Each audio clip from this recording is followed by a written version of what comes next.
Hey there! Are you a high achieving solopreneur with high expectations and high standards for yourself? Do you have a tendency to kind of beat yourself up when you don't meet those expectations? Are you pretty hard on yourself? In this video, we are going to go over a thought exercise that you can use so that you can be a lot kinder to yourself and more compassionate to yourself. My name is Sagan Morrow. I'm an anti-hustle productivity strategist and internationally board certified success and life coach who specializes in working with solopreneurs. Be sure to grab my free training, Anti-Hustle Secrets to Solopreneur Success, at saganmorrow.com/training. I'll post the link below. Let's get into today's video. How to be kinder to yourself when you are a high achieving solopreneur. This is very common for so many of my clients. They have really high standards for themselves and they tend to really beat themselves up if they don't meet those standards. It is so easy when you are a high achieving person to start beating yourself up in these scenarios. So we really want to be able to overcome that particular struggle and obstacle. We want you to be a lot kinder and more compassionate to yourself. And one of the really interesting things that I see is that my clients are all extremely kind and compassionate individuals. They are so kind and compassionate towards other people in their personal life and their professional life. It's only themselves that they are mean to, and they really are. They're quite mean to themselves in their brains and the way that they speak to themselves and that kind of thing. So we always want to unpack that. We work through a lot of this type of thing in my one-to-one coaching sessions with solopreneurs, where we really acknowledge and accept those thoughts, feelings, emotions, experiences, and then we unpack and process them, right? So we really unpack, we process all of those thoughts and feelings. We uncover the root issues at hand, and the root issues are always different for each individual person. And then we really work through them to increase their self-kindness and self-compassion. And I have to say, it is so beautiful to see how much kinder they are to themselves, especially when they are quite mean to themselves in the beginning. So we really managed to overcome that.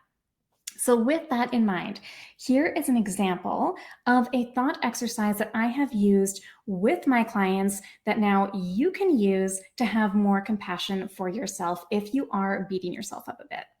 So there's 3 steps to this. First, the first step, if you find that you are beating yourself up for doing something or not doing something in your business, right? If you didn't meet those expectations, those high standards that you have for yourself, then I want you to first tell yourself, this is in the past. It has already happened. Dwelling on it won't undo it. So really reminding yourself that it already happened. You know, that type of thing can really pause the act of beating yourself up. Here, you're really disrupting it. So disrupting that sort of thought process can be a very valuable act. You're really just pausing and reminding yourself, it already happened. We cannot change the past, right? So when we focus on that, we're able to disrupt it. And again, that's a very valuable thing to be able to do. So that's the first thing. The second thing that you want to do is to ask yourself, is there anything I can realistically, reasonably do about this issue today, right now?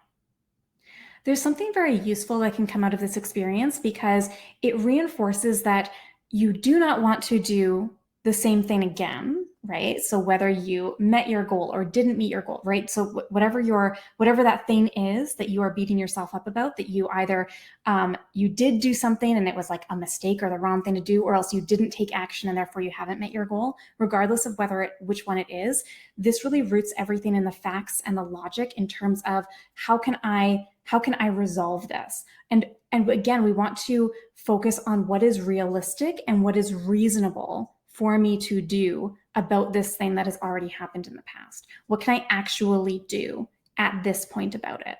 So we're really rooting it in realistically, what can you do and what is reasonable. Just because something is realistic that you could do to fix it doesn't mean that it's actually reasonable given different constraints that you might have, given the amount of time that you have or the energy that you have, all of those types of pieces. So that's the second question that you want to ask yourself.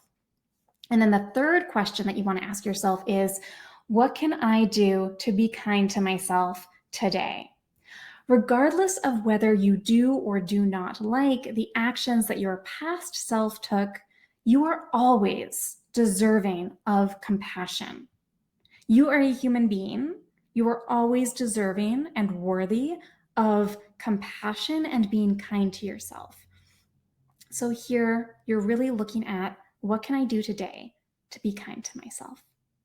Now, if any of this or all of this feels challenging, or if your brain is resistant to it, that's okay, right? Your brain's default of being mean to yourself can take some time to shift into a new default where you are being kind to yourself all the time.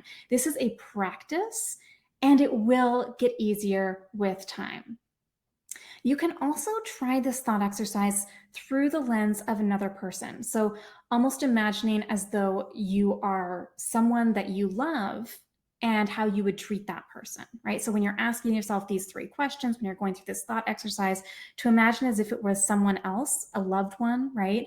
And putting yourself in those shoes and how you would treat them in that instance. Sometimes that can be helpful.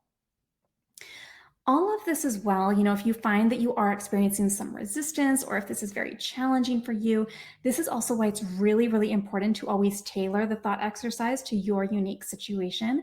And that's always what I do with my clients inside the Solopreneur CEO one-on-one coaching program. So we always want to tailor it to your unique situation, and to also explore any resistance or discomfort that comes up, to again sort of unpack and process that and identify what's happening beneath the surface that's causing that resistance, that discomfort.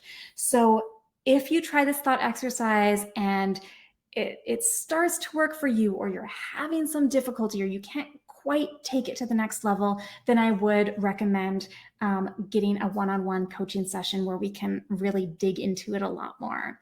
So you can book your spot at saganmorrow.com/CEO to join the Solopreneur CEO one-on-one coaching program.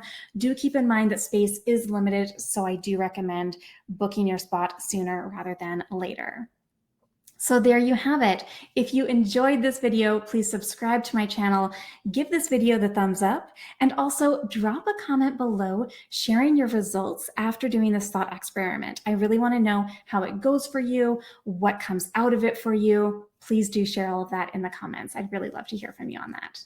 And don't forget to attend my free on-demand training, Anti-Hustle Secrets to Solopreneur Success, at saganmorrow.com/training. It teaches you how to fix your solopreneur problem areas so that you can skyrocket your success. Enjoy!